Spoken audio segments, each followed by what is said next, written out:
I have reached the age where the first thing I do when I go to a new city, when I'm traveling for work or we're on a vacation or when I'm in a new country is go check out the grocery stores. I'm so fascinated by the different foods and meats and just ingredients and all the different things that you can find based on where you are. And especially with being here in Spain for the last 3 months and getting a chance to travel a lot throughout Europe, I have been loving just checking out all the different grocery stores. Grocery shopping and the little shops here in Spain are so vastly different from the US. In the US, we go to Costco every week, we go to Walmart, and we go to these like giant bulk grocery stores where you can get everything you need in one trip. And we do our grocery shopping like one trip, once a week, or maybe twice a week, but you're really stocking up all that you need for a week or two in one trip. Here in Spain, the culture is you walk to a local market to get just the specific things you need for that day. There are many different fruit stands. There are separate vegetable stands. They have smaller grocery stores, but nothing large like we see in the US. And then separate jamonerias, carnicerias, patacerias, like little shops where you can buy and specialize in just what you're looking for. You also are carrying everything home a few blocks from the grocery store, so you're really only buying what you need for one day or two. We are getting ready to leave Spain already, if you can believe it. It has already been 3 months, and what I wanted to do was take you along and just show you all the different little shops and grocery stores. All of the places that I'm going to show you are within about 2 to 3 blocks of our apartment and places that we have been frequenting a lot over the last 3 months. Before I take you around, I want to let you know that this video is sponsored by Element. Element is the electrolyte drink mix that I use every day, and it has become so important as it's gotten a lot hotter here in Spain. Actually, my family was sick over the last week, and they have been loading up. The kids and Chris and I have all been doing extra electrolytes just to keep us hydrated, especially with the heat and as we're feeling drained and not feeling well. The unflavored version has literally just sodium, magnesium, and potassium, and it's the perfect ratio for me. And obviously this super convenient packet that I can just throw in my water and travel with as we're all around Europe over the last few months. And if you're looking for a flavored version, they have some sweetened with stevia. We love the citrus and the grapefruit. This is the orange, and the raspberry are also some favorites of ours. They have a 100% money back guarantee, and they have a special deal for my subscribers where you can get a free sample pack with your purchase, and you can try all of their drink mix flavors. You can go to drinkelement.com/LAURAESPATH to get your free sample of drink mix packets. There are little fruit stands and vegetable stands on what feels like every block when you're walking through the streets of Madrid. They sell fruits that are in season, local vegetables. Obviously, these were not places that we frequented on a regular basis, but the kids love coming in here and grabbing a couple things for themselves and also using it to practice their Spanish when they were buying things. A place that we would go much more often is a jamoneria, and there were a couple that we went to on a regular basis. Jamon is a cured pork. It looks like a prosciutto, or it's sliced very thin, and they take it very seriously here in Spain. I'll go more into detail in a little bit about the different types of jamon, but these stores really specialize in all the different types. There were also lots of carnicerias, which are just little butcher shops. And just like in the US, the prices tended to be a little higher here. The meat was more specialty, and you could get more of a premium cut here. And for the same reason as in the US, in Spain, we tended to buy our beef and most of our meat at a local grocery store just for cost purposes. One of the popular grocery store chains here in Spain is called Mercadona, and this is a place that we would frequent pretty much every single day in order to get groceries for our meals. They have these lockers where, since you're walking from store to store, if you bought something somewhere else, you could lock up your groceries so you didn't have to carry them throughout the store. And then you see all of these little buggies that people can lock up. It's kind of like a bicycle rack, but for your shopping cart that you are using to take your groceries home with you since you're walking everywhere. And then even in the traditional grocery stores, you would see these giant jamon displays with all of the jamon legs. And there's all different kinds of pigs. You have the basic Serrano jamon, or you have the Iberico pig, which is really a high-end type of pig breed that makes a much more tender and flavorful jamon. And then the expensiveness of it, you could get a pack of jamon for $3, or you could get it for up to $20, $30 for one of these little packs. And it really depends on how long it's aged, the quality of the pig, just like you would find in like high-end steaks. This gentleman is using a machine to slice it with, but so many times you see them just using a knife and these beautiful legs of jamon. And there's all different cuts, obviously lots of different kinds of chorizo and salamis, but they take their cured meats very seriously here. We were regularly having these ultimate carnivore charcuterie boards for appetizers with our meals here. I am very much going to miss this going back to the US, and I've snuck a bunch in my suitcase to take back home with me. Something that I didn't realize that was going to be hard to find here, though, was bacon, especially because they do love cured porks. But this bacon is really just like a chopped up pork belly. It's not cured, and it was actually really hard for us to find traditional bacon like you would find in the US. Most of it looks like this, where this is pretty close to what you'd have in the US, but it's not cured, so it's really just a sliced, thin, raw pork belly. Deli meats were really popular, and my kids ate a lot of just like turkey and cheese roll-ups while we were here in Spain. And all the ingredients in those deli meats are a lot cleaner. And really, this is a cheese heaven. All the grocery stores in Spain have just like, this is a very small grocery store, and it has a huge selection of different soft cheeses, provolone cheese, which we ate on a regular basis. I mentioned before in a different video that we've gotten really into this Edam cheese. It had a really nice mild flavor, and so we tended to eat this a lot when you're pairing it with the more salty jamon.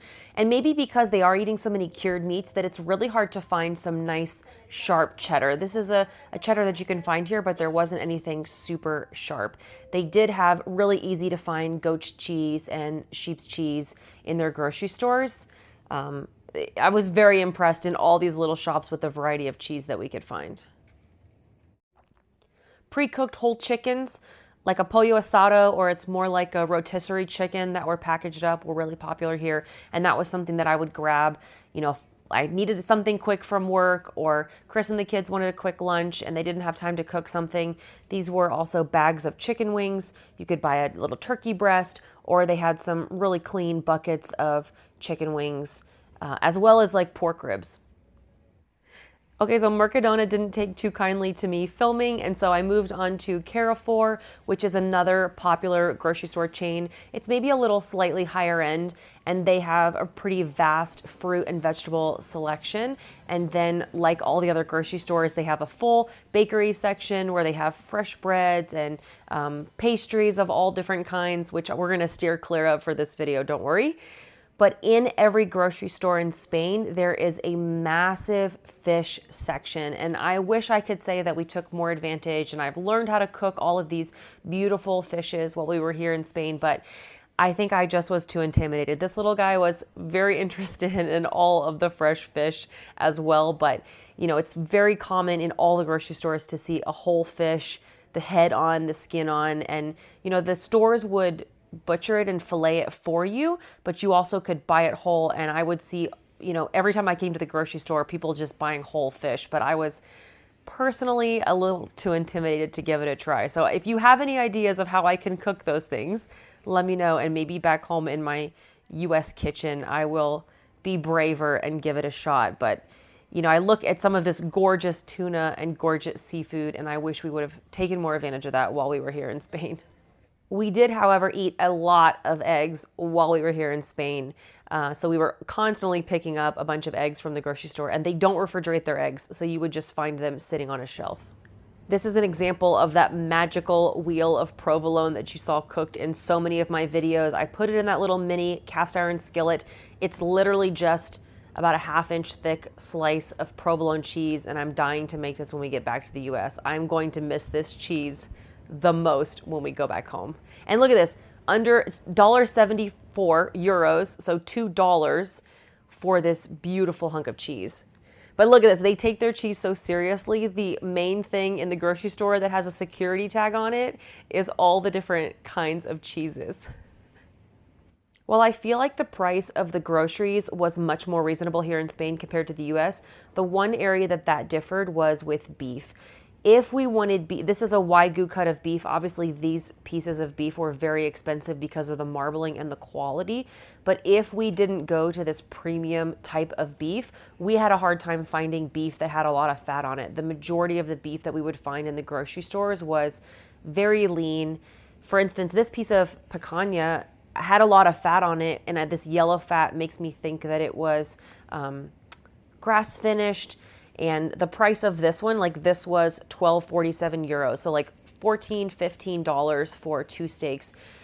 You were paying a premium for most beef at the grocery store. We ate a lot of this chuletón de vaca, which is essentially like a chuck eye or a piece of a chuck roast, mainly because of the price. This was $8 essentially, and it was a nice big hunk of beef that had a good amount of fat on it. We could cook it in the air fryer with a meat thermometer, and it was gonna come out perfectly, and we would just cut it up and slice it like a steak. But the majority of the beef that we found, if it did have some fat on the outside, it really had no marbling on the inside. There also wasn't a lot of sales the way that you see in the US, where you see a lot of different meats that would go on sale. So that was also something that was harder for us.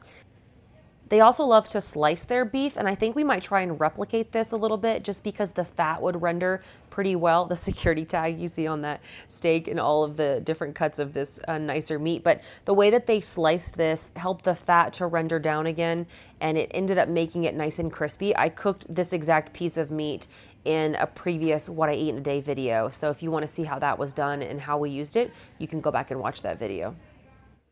There also is the meat behind the case, which is dry aged, a lot higher quality, much more expensive, similar to what you would find in the local butcher shop or the carnicerias here in Spain. Obviously, this is where you're going to get a lot of that great fat content, but it was not really in our budget for everyday use. What's crazy is we actually could eat at these really incredible Argentinian and Uruguayan restaurants here for cheaper than what we could buy some of these premium steaks for at the grocery store. There is so much that we have enjoyed about the food here and the culture and just being in Spain and eating all of the different kinds of food here. But at this point, after being here for 3 months, we're very excited to get back to the US and just eat some American beef. Besides beef though, I feel like the chicken and the pork and a lot of the other cuts of meat that we were getting ended up being much more affordable, and that's kind of how we balanced out the budget, was by having things like chicken wings. We were eating a lot of pork here, and then we were also eating a lot more eggs and jamon and a wider variety of foods than we would eat in the US. We mainly cook with animal fats, but Spain is actually one of the world's largest olive oil producers, and so we did find ourselves using olive oil combined with butter here, since things like tallow were harder to find.